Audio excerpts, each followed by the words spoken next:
Bun regăsit. O parte dintre dumneavoastră n-ați fost la deschidere. Probabil n-ați auzit prea bine ce s-a discutat acolo. Dar formatul de intervenție este pe tema Mapping Opportunities in the Moldova Region. Moldova, Republica Moldova, Ucraina. Despre asta discutăm aici.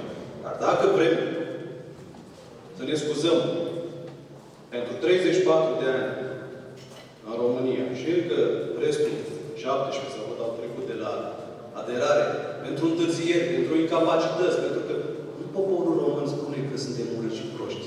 Cu tot respect. Nu spune nimeni lucrul ăsta. Oamenii simt nevoia să fie sinceri și să spun că lucrurile nu merg bine.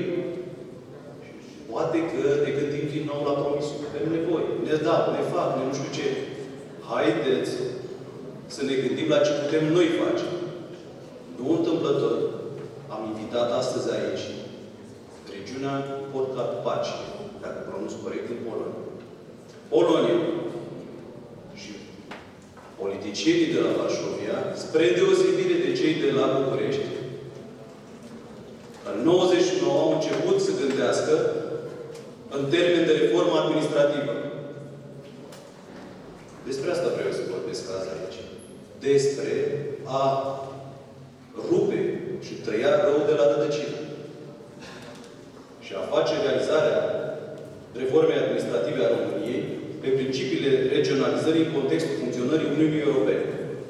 Eu cred, și mulți sunt în asentimentul meu, că indiferent de costurile de capital politic și administrativ, România are nevoie astăzi, mai mult decât oricând, de o reformă administrativă profundă a țării, bazată pe principiile regionalizării. Vorbim despre incapacitatea de a atrage fonduri europene. De ce este ea generală? Dacă nu de lipsa reformei administrative a țării. Avem primării prea multe, pare rău să spun, pentru câți oameni au mai rămas în sat. Avem primari care unii nu sunt eficienți, alții da. Avem politicieni care nu mai reprezintă cuantic cetățenii acestei țări. Da, la reorganizare vor mai cădea și din circumscripțiile politice. Da, la reorganizare se vor mai comasa și unitățile administrativ-teritoriale. Da, de aici trebuie să înceapă în concepția noastră reorganizarea și eficientizarea actului administrativ politic al țării. Să mă apuc acum, aș ieși din 5 minute să discut despre beneficiile regionalizării în adevăratul ei sens. Da, azi avem ADR-uri. Dar ADR-urile sunt limitate. Da, au fost capacitate administrativă. Duse până la un anumit nivel. Da, sunt foarte eficiente. Văd pe domnul Grozav. BRCD Suceava. Ne-a ajutat să aducem delegația din Ucraina. A organizat-o foarte bine. Fac o treabă excepțională.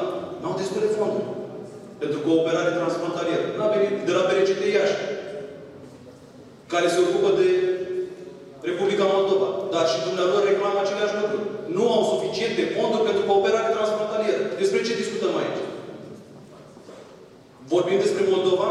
Vreți să scot toate datele să vorbim unde e Moldova în raport cu Transilvania? Sau cu IFO București? Sau vreți să discutăm, să punem pe masă realmente cum procedează anumite structuri din țara asta, de prin Ardeal sau de prin alte părți, cum își pregătesc caietele de sarcini din timp, fac uz de lobby, când se lansează proiectele, restul pierd. Pentru că nu au timp să se pregătească în destul. Nu o să pun pe nimeni cap efectiv în situația de a veni cu exemple concrete, dar ele există. Astea sunt realitățile noastre. Dați-ne, vă rog, nu discursuri, dați-ne soluții, dacă vreți.